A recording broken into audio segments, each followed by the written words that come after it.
सभी आचार्य बंधुओं से आग्रह है, कार्यक्रम प्रारंभ होने जा रहा है, सदना सभागार में आने का कष्ट करें।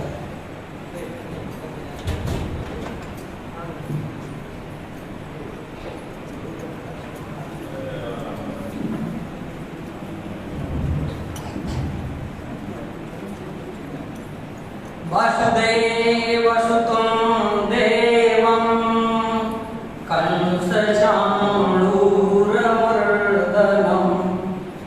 देवकी परमानन्दं कृष्णं वन्दे जगद्गुरुं।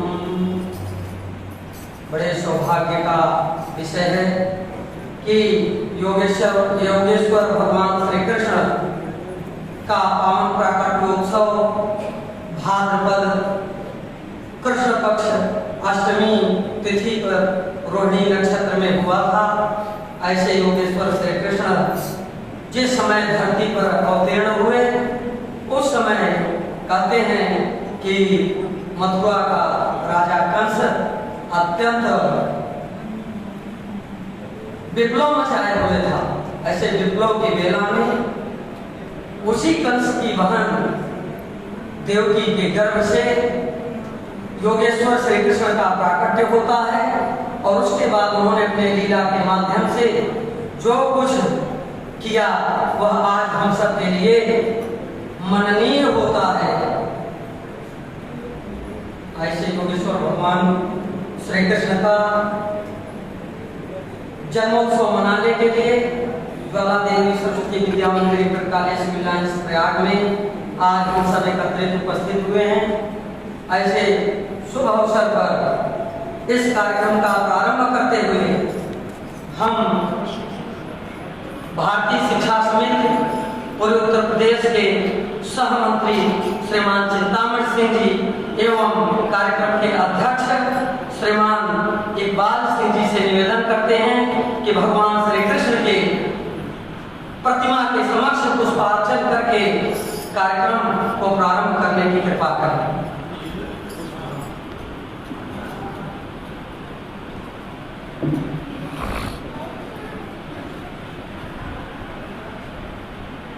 माल्यादीं सुगन्धिं माल्यादीं मयामुतानि पुष्पाणि पूजार्थं प्रतिगृह्यताम्। खड़े हो जाएंगे। योगेश्वर कृष्णाय नमः। अब माननीय मुख्य अतिथि एवं अध्यक्ष महोदय से मैं पुनः निवेदन करता हूँ श्री कृष्ण रूप सज्जा प्रतियोगिता में प्रतिभागिता कर रहे कृष्ण रूप भैयाओं को माल्यार्पण करके कार्यक्रम का शुभारंभ करें। माननीय मुख्य अतिथि जी एवं अध्यक्ष महोदय।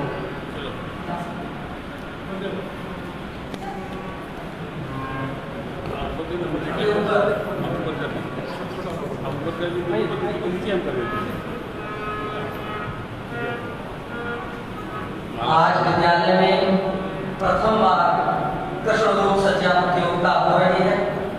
इस कृष्ण रूप सज्जा प्रतियोगिता में हमारे आदरणीय अध्यक्ष एवं मुख्य अतिथि के द्वारा श्री कृष्ण स्वरूप भैयाओं के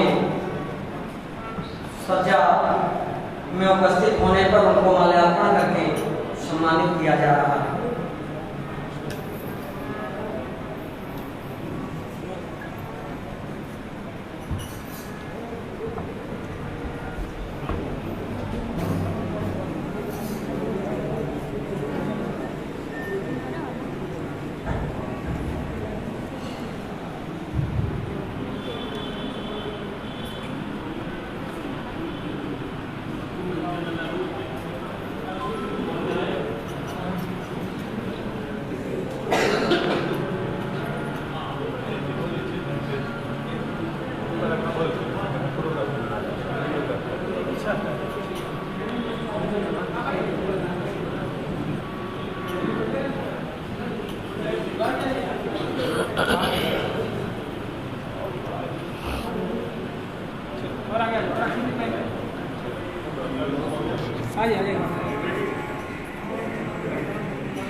देवकी देवगर्भजननम् गोपीगृहे वर्धनम् मायापूतन जीवितापहरणम् गोवर्धनोद्धारणम् कंसच्छेदनं कौरवादिहरणम् कुन्ती सुतापालनम् एतद् भागवतं पुराणकथितं श्रीकृष्णलीलामृतम्। योगेश्वर भगवान श्री कृष्ण जी के संबंध में अति संक्षिप्त यह श्लोक श्रीमद् भागवत में दिया गया है, जिसमें उनके संपूर्ण वृत्तांत का इन 4 पंक्तियों में अति संक्षिप्त वर्णन होता है, जिसमें कहा गया है कि यदुकुल में देवकी के गर्भ से उत्पन्न होते हैं भगवान, और गोकुल में नंद और यशोदा के गोपियों के मध्य में उनका बाल्यकाल बीतता है। उसके बाद उन्होंने अपनी बुआ कुंती के पुत्रों का कल्याण करने के उद्देश्य से दूत बन करके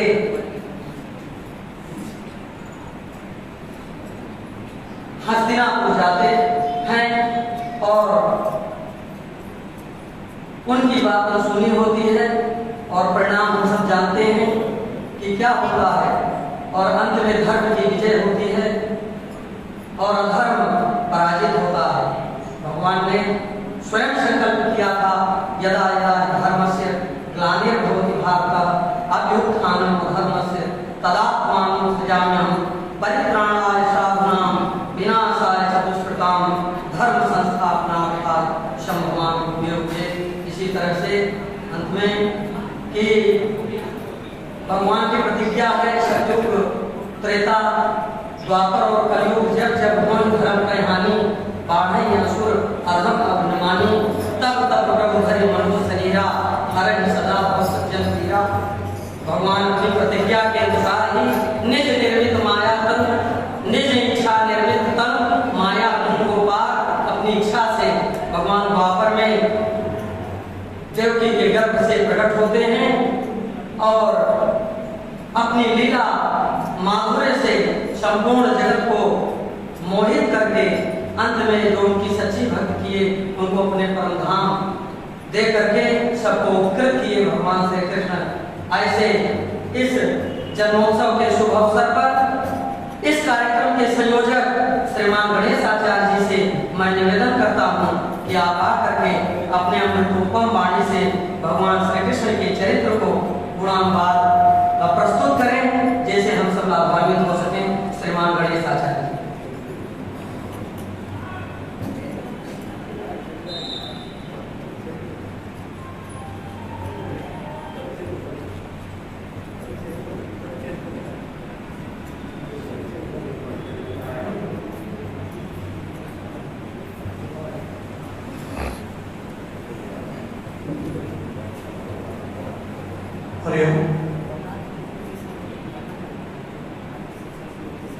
विद्या की अधिष्ठात्री देवी मां सरस्वती, ब्रह्म स्वरूप ओम एवं महात्मा का बड़ा ही पुनीत पावन अवसर है। आज हम सब श्री कृष्ण जन्मोत्सव मनाने के लिए यहाँ उपस्थित हैं। श्री कृष्ण जन्माष्टमी वैसे सोमवार को है कि विद्यालय बंद रहेगा, इसलिए इसके पहले ही मनाने की परंपरा है। और यह परम सौभाग्य हम लोग सुनने में थोड़ा सा मन लग रहा था, क्या होगा, कैसे होगा, किसके निर्देशक में होगा। हम लोग सब कार्यकर्ता ही को मानते हैं, क्योंकि प्रभु की बहुत बड़ी महिमा आपको प्रत्यक्ष समझ में आए या न आए, लेकिन मुझे समझ में आती है कि भगवान इतना बढ़िया सुनता है कि कहीं जल्दी सुन लेता है। आज ये परम सौभाग्य का विषय है। मैं यहाँ लगभग 9 साल हो गया यहाँ विद्यालय में कार्य करते हुए, लेकिन विगत 5 वर्षों में विद्यालयी कार्यक्रम में जिनके निर्देशन में, जिनके कार्यकाल में, जिनके संरक्षकत्व में एक विद्यालय अपने चरम उत्कर्ष को प्राप्त हुआ, ऐसे परम आदरणीय श्रीमान चिंतामणि सिंह जी को पाकर के आज हम लोग परम धन्यता की अनुभूति कर रहे हैं। इनको देखने मात्र से एक शरीर में जैसे ऊर्जा का संचार हो जाता हो। अब पता नहीं कौन सी विशेषता है इनके अंदर, हम लोग समझ नहीं पाते, लेकिन अपने अंदर जो एक स्फूर्ति आती है वो सब महसूस करते हैं, पूरा विद्यालय परिवार महसूस करता है। मैं तो भगवान को धन्यवाद दूंगा, प्रभु आपने बड़ी कृपा किया, आपने इनको यहाँ भेज करके हम सबको बिल्कुल गौरवान्वित किया, धन्य किया। इसमें परमात्मा को आशीर्वाद, क्योंकि जब कोई अच्छी चीज मिल जाए, कोई अच्छे लोग मिल जाए, कोई अच्छी जगह मिल जाए, कोई अच्छा स्थान मिल जाए, तो उस व्यक्ति को धन्यवाद देने की परंपरा हमारे यहाँ नहीं, हमारे शास्त्रों में। फिर भगवान को ही धन्यवाद देने की परंपरा है, प्रभु आपने कृपा किया। हनुमान जी जब पहुंचे विभीषण की कुटिया में, राम आयु देखने के लिए शोभा बरन न जाए, तो विभीषण ने राम नाम का स्मरण किया। हनुमान जी पहचान गए कि कोई सज्जन प्राणी लगता है, और हनुमान जी को विभीषण ने धन्यवाद नहीं किया। जैसे आज हम लोग आदरणीय अपने को निर्देशन श्रीमान चिंतामणि सिंह को, इनको हम धन्यवाद नहीं दे रहे कि आप बड़ी कृपा की, लेकिन परमात्मा ने कृपा जरूर किया। ये परंपरा है हमारे साथ की, परमात्मा को धन्यवाद। हमको जो कुछ मिल गया, अच्छा मिल गया, हमें प्राप्त है जीवन में, परमात्मा को धन्यवाद देने की परंपरा। विभीषण ने कहा, प्रभु आप आए हनुमान जी, आपने आए कोई ऐसा हमने तो बुलाया भी नहीं, हम तो टेली के लिए याद करते हैं भगवान को, तो हमारे भगवान की कृपा कर दिया। जब रघुवीर अनुग्रह के ना, तब तुम मोय गलत हट देना। हमारे भगवान ने कृपा किया, आप आए। सामान्य रूप से हम लोग सामने वाले को धन्यवाद देते हैं, लेकिन सही बात यह है और सच्चे ढंग से सार्थी ढंग ये है कि परमात्मा को धन्यवाद देना चाहिए। और आज परमात्मा ने सच में उस पारस तो करने की कोई बात ही नहीं है। उस पारस तो वहां होता है जो कुर्सी पे बैठा रहता है उसके सामने। अब तो हम लोग वैसे भी संरक्षक थे, आज भी संरक्षक है, रहे तो न रहे तो। इसलिए कोई कृपा भगवान की हम के ऊपर, और सब लोग अति आनंद की अनुभूति हम लोग कर रहे हैं, हृदय से गदगद है आपको खा करके। ये परमात्मा ने कृपा किया। अभी हमारे आचार्य कर रहे थे, भगवान इस धरा धाम पे आए, कब आए, क्यों आए? परित्राणाय साधूनां विनाशाय च दुष्कृतां धर्म संस्थापनार्थाय संभवामि युगे युगे। कि भगवान की घोषणा परित्राणाय साधूनां, सज्जनों की रक्षा के लिए, दुष्टों का विनाश करने के लिए भगवान धराधाम पे आते हैं। इसलिए आज भगवान ने कृपा किया, भगवान के स्वभाव को अगर जाके, भगवान का स्वभाव कैसा, राम और कृष्ण में कोई अंतर नहीं बताते। संत लोग कहते हैं राम और कृष्ण में कोई अंतर नहीं, इनमें कोई भेद नहीं, लेकिन राम ने नर लीला किया और भगवान कृष्ण ने नारायण लीला किया। भगवान के किए हुए का अनुकरण करना चाहिए, अनुसरण करना चाहिए। और श्री कृष्ण ने जो कहा है उसको उसका अनुसरण करना चाहिए। उन्होंने जो कहा है और इन्होंने जो किया है, अंतर इतना है। क्योंकि राम ने नर लीला किया और कृष्ण ने नारायण लीला किया।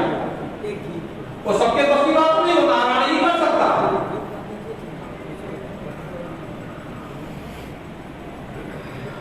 इसलिए गोस्वामी ने कहा, बड़ी बढ़िया भक्ति मेरे को तो थोड़ा सा चौपाई गाने का स्वभाव है, मैं तो चौपाई गाना सुनाऊंगा कि जरूर कि जब जब होई पर धर्म गई हानि, जब जब होई और धर्म गई हानि,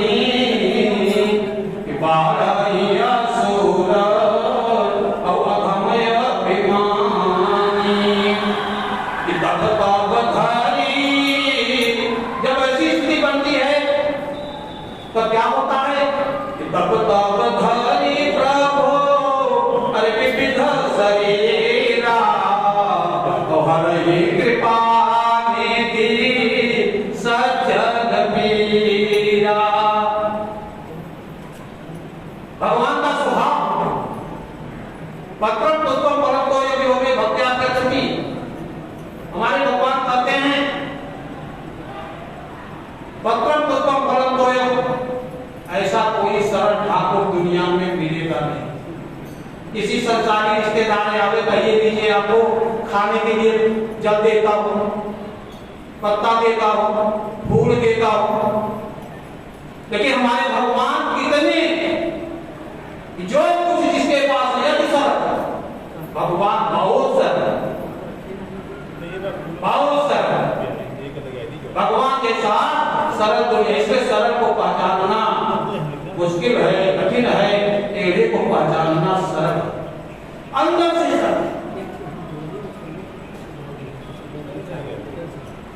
यदि कोमल रघु वीर स्वभाव, प्रभु का स्वभाव और हमारा स्वभाव, भगवान का स्वभाव, अति कोमल रघु वीर स्वभाव, यद्यपि अखिल आलोक कर राव।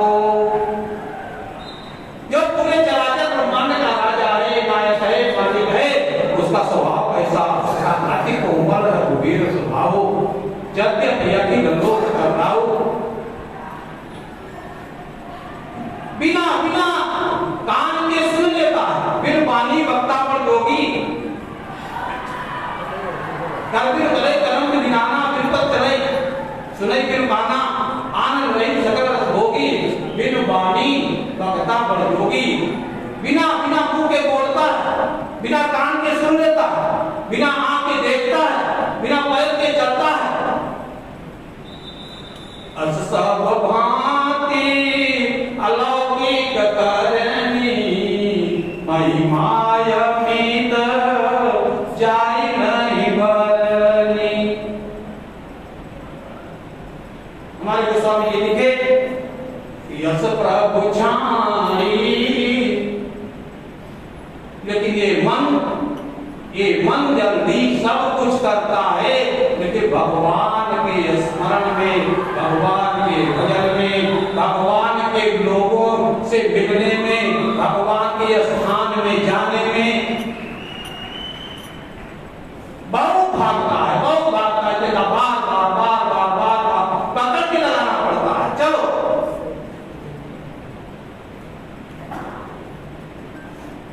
तो आज ये परम सौभाग्य विषय हमारे निदेशक जी, पूर्व निदेशक जी बार बार घड़ी देख रहे हैं, इसलिए अभी उनको थोड़ा अपना आशीर्वाद सुनना भी है। अब है कि ना हो तो अपने उसमें बोल कर लें, उनका सुने बिना उनको जाने नहीं देना है। इसलिए बहुत बहुत दिनों के बाद मिले हैं, 2-5 मिनट हम लोग उनका आशीर्वाद कर देंगे, इसके बाद कार्यक्रम आगे चलेगा। बहुत बहुत धन्यवाद प्रभु को, आप सबको 2 मिनट हमको बोलने का अवसर दिया। माननीय वैदिक को बहुत बहुत धन्यवाद।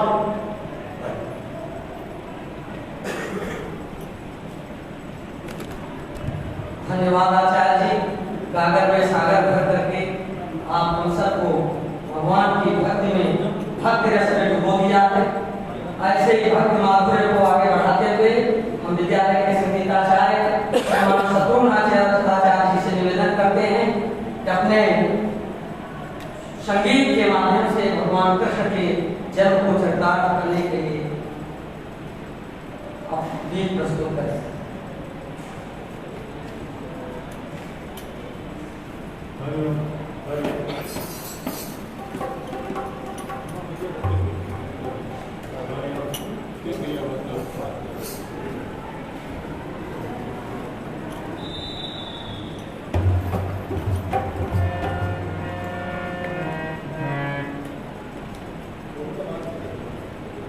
बोले भगवान की जय। फूलों में सज रहे,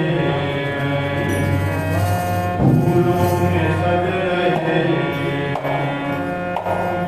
वृंदावन बिहारी, फूलों में सज रहे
धन्यवाद आचार्य जी।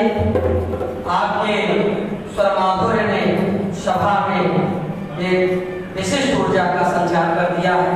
भक्ति भावमय संपूर्ण वातावरण हो चुका है। ऐसे समय में रूप सज्जा प्रतियोगिता में प्रतिभाग कर रहे समस्त भैयाओं का विद्यालय परिवार की ओर से अत्यधिक हार्दिक बधाई। तो अब मैं आग्रह करता हूँ कि श्री कृष्ण रूप सज्जा प्रतियोगिता में प्रतिभाग कर रहे भैया संकल्प जो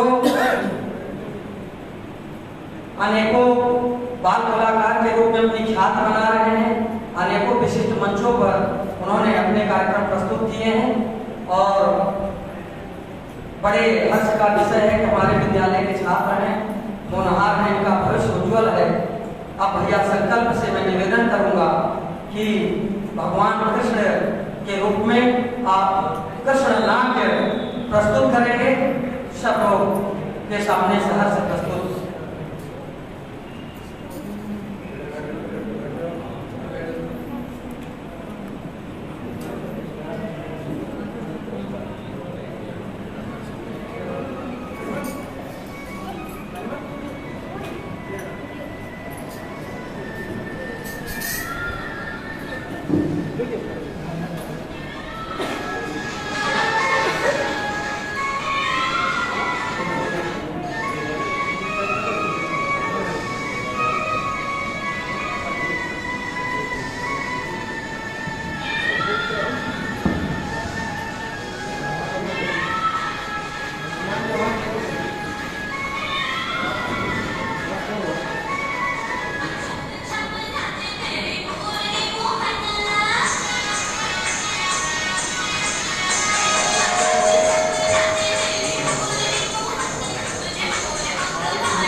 एक बार पुनः मुक्त करतब ध्वन से भैया का स्वागत करेंगे। सभी लोग मुक्त करतब ध्वन से।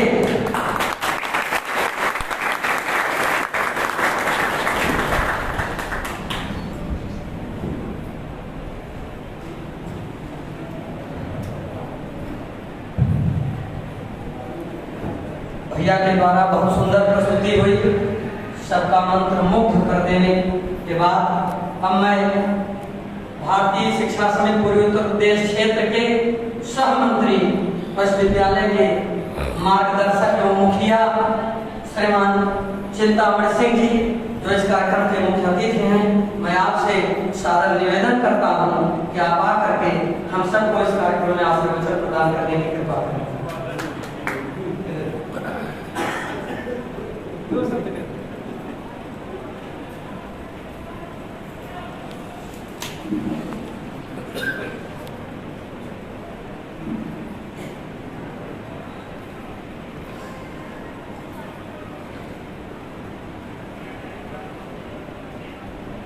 भगवान श्री कृष्ण के चरणों में नमन।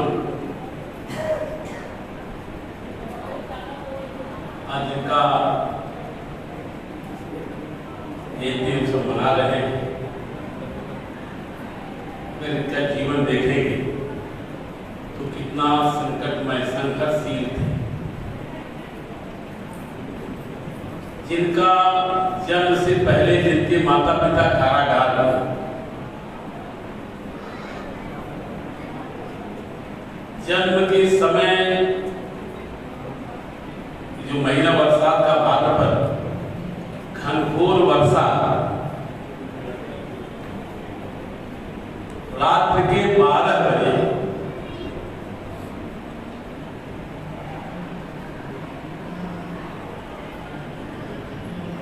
किस प्रकार से उन्हें उस कारागार से उनके पिता इनको नदी पार करके वहां पहुंचाते हैं, जिसका पालन पोषण स्वयं अपने माता पिता के द्वारा न हुआ, ननिहाल में जिनका पालन पोषण हुआ, बाल्यावस्था से जिन्हें मारने के लिए बड़ी सी बड़ी असुर शक्तियां लगी हुई थी,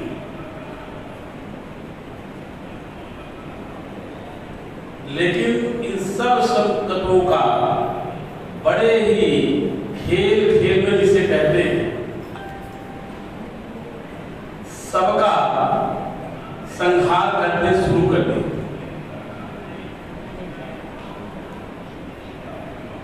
बाल्यावस्था में ही अनेक ऐसे दुष्ट राक्षसों का संहार करते हुए जो सबसे बड़े उनके दुश्मन के रूप में थे उनके मामा कंस ही, जो कि अपनी बहन को बताते बहुत स्नेह करते थे, बहुत ही स्नेह करते थे। इसी जोशी ने बता दिया कि इसके 8वें पुत्र के द्वारा आपकी हत्या होगी। उसी समय से उनको कारागार में डाले, सब प्रकार की सजा, और उन्होंने तय किया था कि 7 पुत्र को कुछ नहीं होगा, 8वें पुत्र को मारेंगे। लेकिन सलाह देने वालों के तो पहले कमी थी, आज कमी है। केवल मुफ्त सलाह सब नहीं मिलेगा, सलाह मुफ्त मिलेगी, न चाहते हुए भी। तो दे दिया कि गिनिए, 8वां से गिनिए, पहला 8वां हो जाएगा, दूसरे से गिनेंगे तो ऐसे क्रम से गिने तो सब उन्होंने तय किया सबको मारो। जिसके पूर्व में सभी भाई मार दिए गए और अंत में महाभारत जैसे युद्ध का नेतृत्व किया।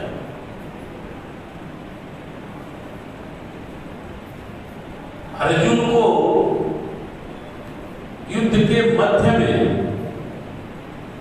गीता का उपदेश दिया,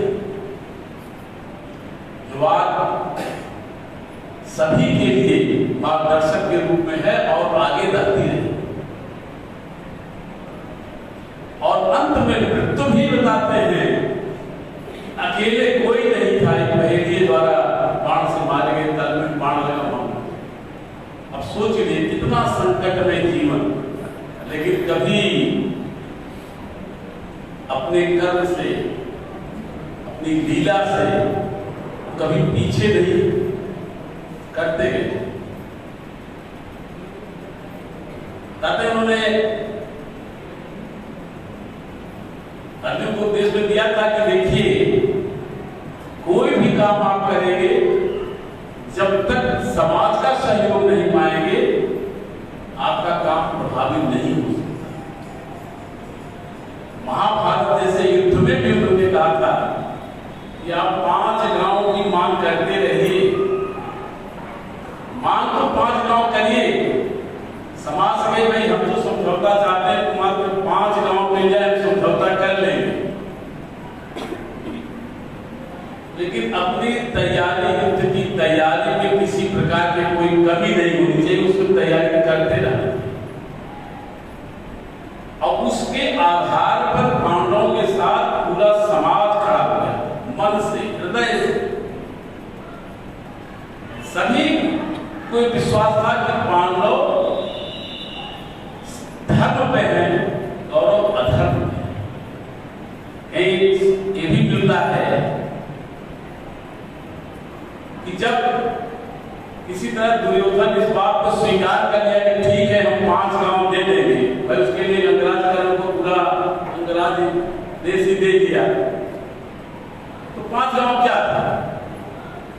इस भगवान को लगा है तो हम जो करना चाहते हैं होगा ही नहीं, तो 5 गांव दे दे रहे आसानी से।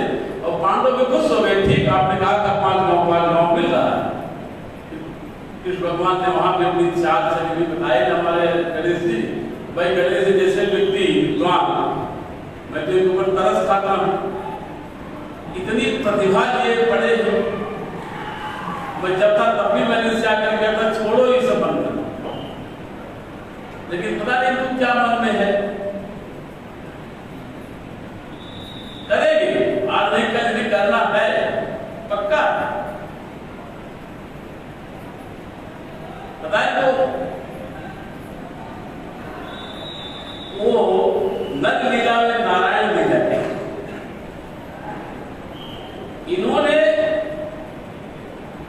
उसके मंत्री को 5 गांव ऐसे दिखाया जिसको नहीं आता है, मेरी संस्कृत नहीं आती, उनको हमारे आचार्य शंकराचार्य पढ़ मिल जाएगा, हमारे पास है। 5 गांव में ऐसा मांगा कि अयोध्या होते हुए इस नासिक रामेश्वर होते हुए पूरा मांग लिया, और कहा ये लिख दो। जब मुंशी उनका लिखने के लिए आया, कलम दवात चलती थी, तो दवात इस हाथ पे रख के लिखने आया, इस हाथ पे। तो दुर्योधन ने कहा क्यों दवात जमीन पर रख के लिखो, हाथ में लिए। महाराज जो समझौता करने जा रहे हैं, उस समझौते के तहत इस दवात रखने की भी जगह आपको नहीं मिलने वाली है। तो क्या तो बताया उसने कि ये इसी से मांग रहे हैं यहाँ से, उनका देखिए हम नहीं देंगे मांग, भगवान के चाहिए था। कैसी कैसी लीला क्या पढ़ेंगे उनके चरित्र को। और सबसे बड़ी बात है कि उन्होंने अपने कर्म के आधार पर वापर में कैसे कैसे करके इस धर्म की स्थापना किया है, उनके जीवन से प्रेरणा लेकर हम सब आगे बढ़े। आज इस आयोजन के लिए हमारे इस विद्यालय के सभी आचार्य बंधुओं को, इसलिए गणेश जी को बहुत बहुत धन्यवाद। इस सभी कृष्ण के रूप में बने हुए युवाओं को भी बहुत बहुत धन्यवाद। कम से कम इनकी इच्छा, इनके अंदर कृष्ण का भाव जगे, परोपकार का भाव जगे, सहयोग का भाव जगे।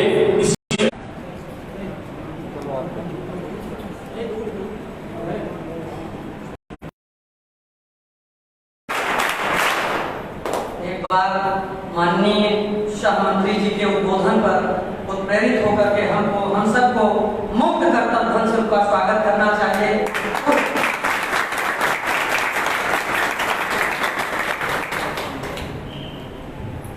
आज भी जिनके वक्तव्य को सुन करके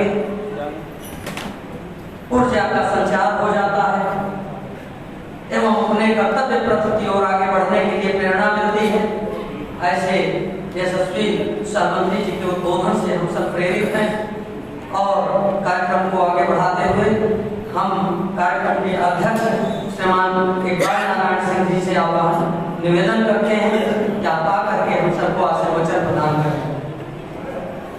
आशीर्वचन केवल हमारे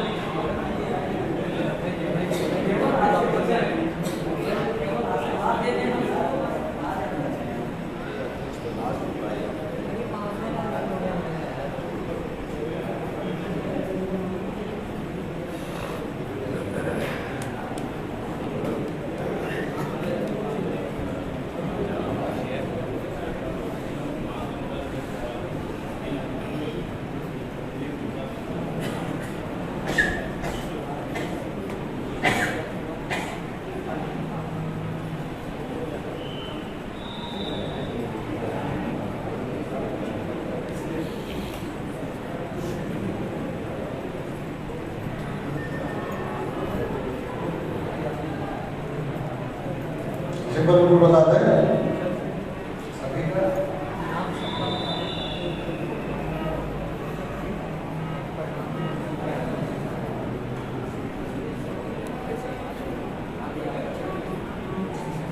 आज की प्रतियोगिता में जो भैया भाग हुए उसमें भैया आर्यन, कार्तिकेय, अरिहंत, अंश, उत्कर्ष, शंकर और शिवाचित। इसमें प्रथम स्थान जो है शंकर को गया है, दूसरा स्थान उत्कर्ष को और तीसरा स्थान जो है शिवाचित भैया को मिला है।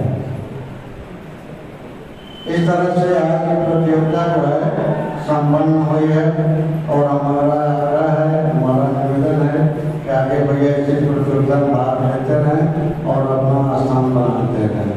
जय हिंद, जय भारत।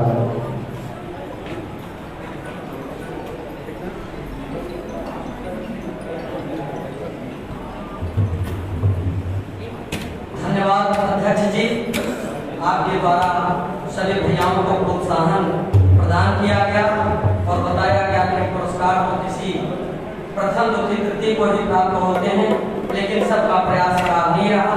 इस प्रकार से हमारे आदरणीय अध्यक्ष महोदय ने आप सबको प्रणाम की जानकारी दिया।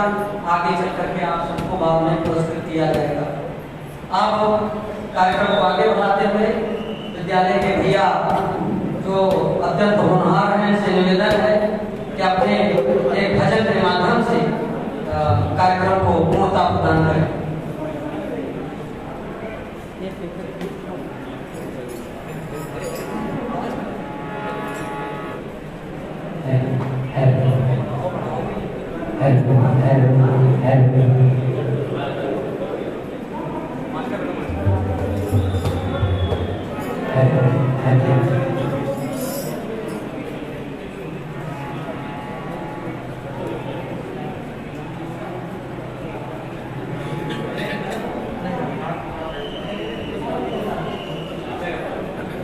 आदरणीय अध्यक्ष महोदय एवं मुख्य अतिथि महोदय से निवेदन है कि आज के रूप सज्जा प्रतियोगिता में जो बाल कृष्ण बनकर के आए हैं, इनमें प्रथम द्वितीय तृतीय पुरस्कार जिन भैया ने प्राप्त किया है, आप सबसे विनम्र निवेदन है आकर के अपने कर कमलों से इन तीनों भैयाओं को पुरस्कार प्रदान कर इनका उत्साह वर्धन करने की कृपा करें। आदरणीय मुख्य अतिथि महोदय एवं अध्यक्ष महोदय, मैं बोल रहा हूँ जो है भैया संकल्प आपको प्रथम स्थान प्राप्त हुआ है, भैया उत्कर्ष आपको द्वितीय स्थान प्राप्त हुआ है और भैया शिवाचित आपको तृतीय स्थान प्राप्त हुआ है। ये सभी भैया आगे आ जाएं।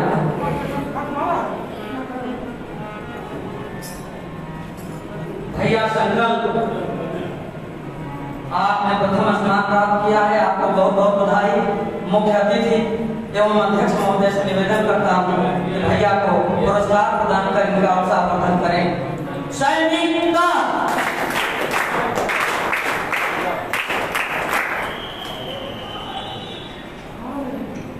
भैया शिवाचित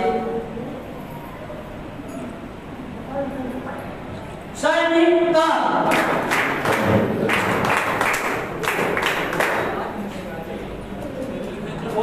आगे नहीं भैया को